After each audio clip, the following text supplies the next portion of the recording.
Pamilya. Magandang umaga mga kapatid. Magandang umaga po, Father. Ngayon po ang araw ng kapistahan ng Santo Niño. Kaya 'di ba, alam ninyo ang Santo Niño, Batang Jesus. Kaya 'di ba sinasabi, yung binasa natin kanina nung tungkol sa mabuting balita ay tungkol sa paghanap ng, alam niyo doon sa mabuting balita natin, doon sa mabuting balita na iyon, hinahanap ng mga magulang ni Jesus, si Jesus, dahil nawala, 'di ba? Yung paghanap, hinahanap ng mga magulang si Jesus. At sinasabi, anak, bakit mo ginawa ito? In English, sinasabi ni Maria in English, Son, why did you leave us?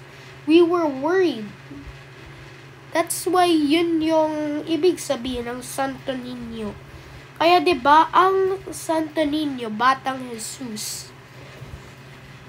Kaya 'di ba may nakikita kang kang imahe ng Santo Niño na mukhang na batang Jesus, kasi alam niyo bakit ito tinatawag na Santo Niño, hindi ito Batang Jesus. Actually, yun yung mga ninyo, bata. Kaya 'di ba sabi Niño Jesus. Tapos 'di ba may mga iba pang uri ng Santo Niño. May baby Niño pa raw, Santo Niño, Baby Niño. Yun yung mga si Jesus. 'Di ba may maraming Jesus rin, 'di ba? Nazareno, Entierro. Merong lahat. Christ the King. Yun. Merong lahat na mga imahe ng mga santo. Huwag kayong malito. Yung Santo Niño na iyon ay si Jesus. Alam niyo bakit? Kasi 'di ba siya yung Batang Jesus. At kaya alam niyo na bakit tayo nagdidiriwang upang sa itong araw. Alam niyo bakit? Kasi araw ng Santo Niño ngayon. Yung pagkatapos ng Baptism of the Lord, 'di ba nung last time, yung pagbibinyag ng Panginoong Diyos. Yung last time, Baptism of the Lord, and then naging Feast of Santo Niño. Alam niyo yung Baptism of the Lord, Baptism of Jesus Christ. But this one, we're talking about the child Jesus.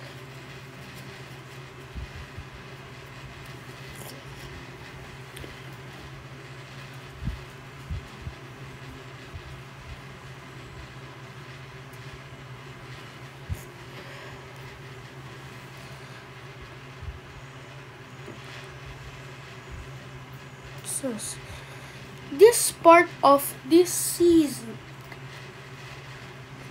January, is ordinary time. This is the time of ordinary time. Pero alam niyo na karaniwang panahon nito.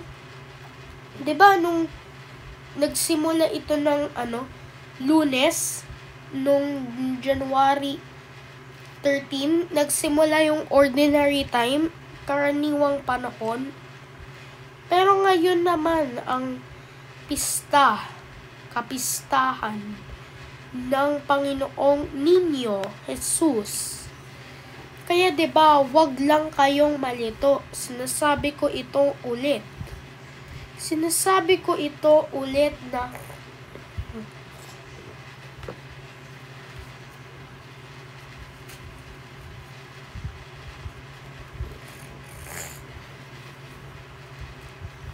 ito.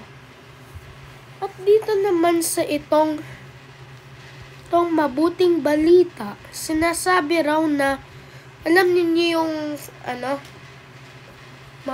yung sinasabi na taon-taon tuwing bista ng Pasko.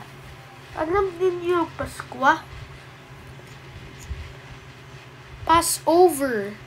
Kaya 'di ba nung Passover, yung mga parents ni Jesus ay pumupunta sa Jerusalem.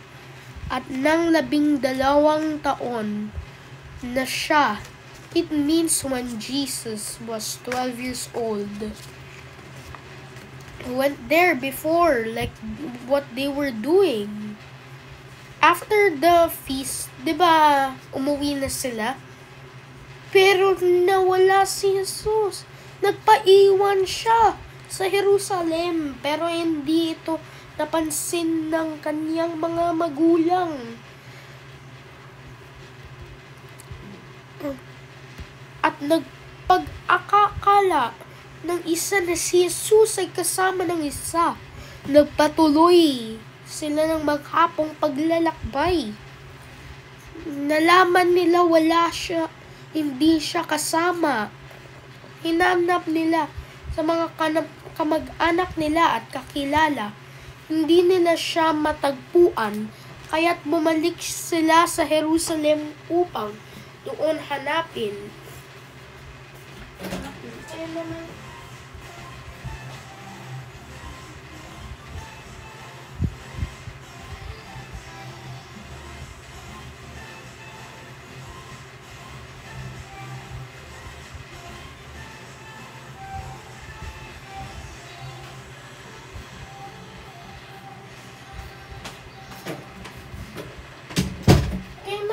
Ito naman, para sa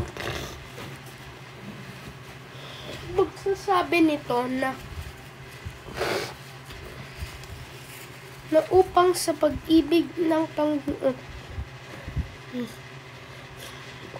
Sinasabi ni Jesus na nung nakita nila, bakit po ninyo ako hinahanap? Ibig sabihin sa English, why are you looking for me?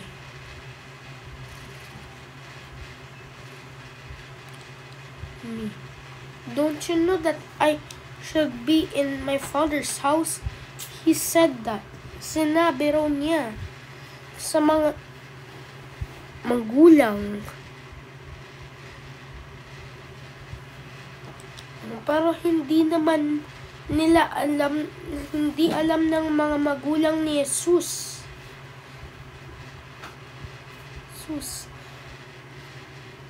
Kaya naman, 'di ba? Yun. Kaya doon sa pag-ibig ng Panginoon, sa kanyang pag-asa, kaya ninyo para sa itong kanino man ang sa iyong pag-ibig pang sa pag-asa ng Panginoon. At kanina may nalaman na lang ako ng mga sakristan na pumunta sa seminar kanina. Noong nagsimula na yung misa, wala pa yan. Pero nung entrance song, wala pa yun. Pero nung pagsisisi, kung saan tayo nagsasabi ng inaamin ko sa makapangyarihang Diyos, wala pa sila doon. Kaya 'di ba noong Panginoon, kaawaan mo kami, lumalakad na sila doon.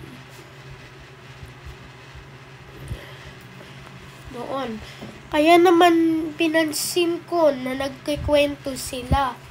Nakalimutan nila pumasok. Kaya alam ninyo yung pamamahala upang sa ng pamahalaan ng pagmamahal sa Panginoon.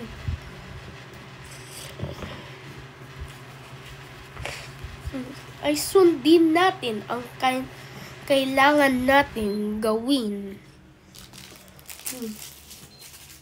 Kaya 'di ba sinabi ko kanina na huwag nilang ulitin yung ginawa nila kasi nagkikwento sila noon. Kaya 'di ba na pinagsabihin ko sila. Kaya 'di ba dapat sundin natin ang kailangan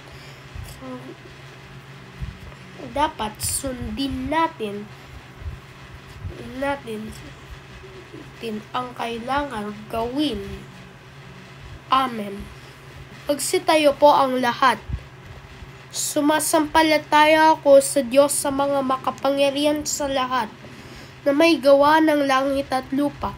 Sumasampalataya ako kay Hesukristo, isang anak ng Diyos, Panginoong nating lahat. Nagkatawang tao siya lalang ng Espiritu Santo, ipinanganak ni Santa Maria Birhen. Pinagpasakit ni Poncio Pilato, ipinako sa krus, namatay at inilibing, nanaog sa kinaroroonan ng mga yumao, at sa ikatlong araw nabuhay muli.